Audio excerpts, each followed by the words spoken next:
Action.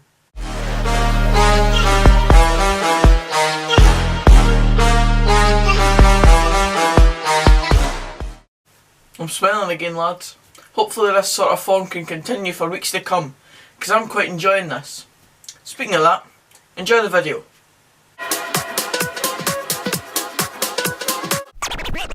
We really did grind out that result yesterday, and it was really pleasing to go to Somerset Park, which I've made no secret that I absolutely love that stadium, but to then take 3 points from a game that I would have expected us to only take 1 from, even better. I mean, it's what the ideal weekend is made of. If Carlsberg did weekends, so to speak. Last word, pleasing. If I'm being totally honest, I just don't think they're what they once were. Lawrence Shankland has lost his spark that he had pre-2019, and overall, Ayr United as a team, they just seem to have lost that wee bit of spark that they had. They've got injuries which will obviously be hampering them at the moment, but they do need to watch out, because if their form keeps continuing like it is, they could be falling flat in the playoffs if they can actually keep their place in them. Because I know personally, the playoffs, they're not easy. Last word, shadow. Leicester City 1, Crystal Palace 4. That's now 4 consecutive home defeats for Leicester, and also 1 point from the last 6 league games.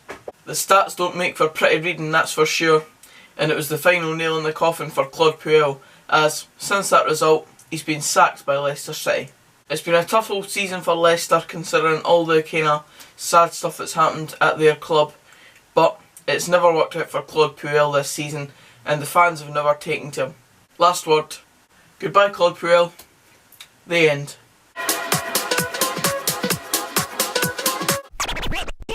Yesterday, Livingston beat Kilmarnock 1-0 in the El Plastico derby to end their winless run in the league. I would say though that this is a more important result for Kilmarnock's season, as I did think Livingston were going to be safe regardless, and they are definitely now.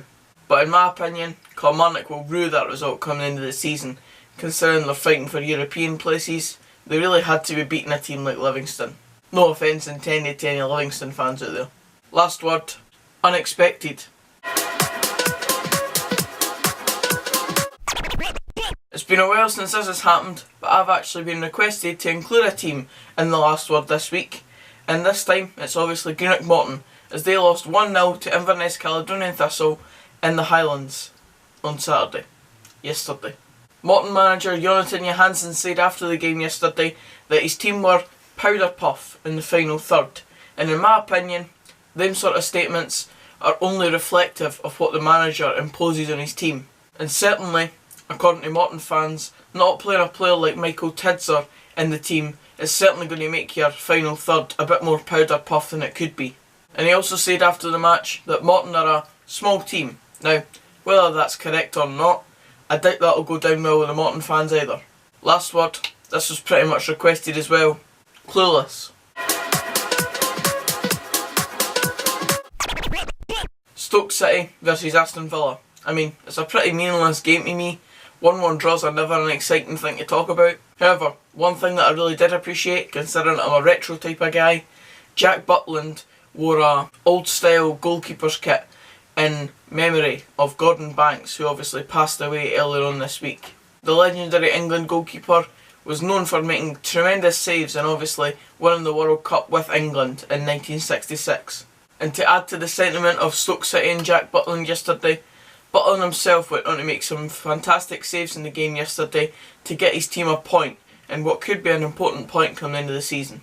Last word, dedicated. Rest in peace, Gordon Banks. Lionel Messi. How many goals? Just the 650. How many hat-tricks? Just a small amount of 50. This guy's got to be the best in the world. Surely. You've got to agree with me on that one. Unstoppable. Iconic. Never to be seen again. Lionel Messi. Last word. GOAT. Insert GOAT emoji here.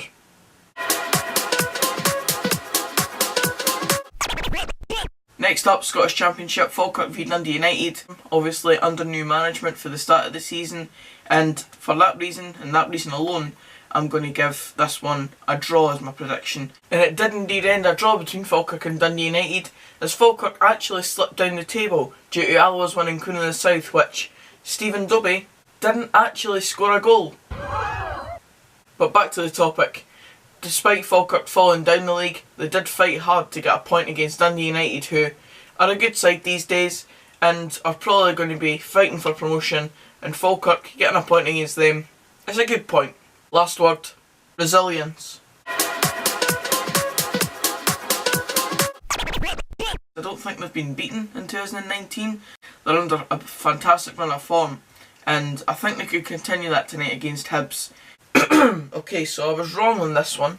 Well played from Hibs, to be fair though.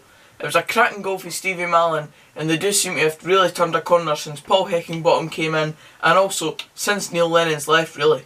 Dundee though, sexy up top, but minging down the other end. Some of that defending was just... oh. Last word, Sunday League. A place where you get both the good and the bad. And the bad is always spectacular. Spectacularly bad, of course. They always say this part of the season's crucial, and these two teams, there's certainly no exception to that. There was only a few league positions and a few points separating them before this game. I had predicted a draw just because I thought both teams would have came out firing, but Sheffield United got a vital 1-0 away win at the Hawthorns.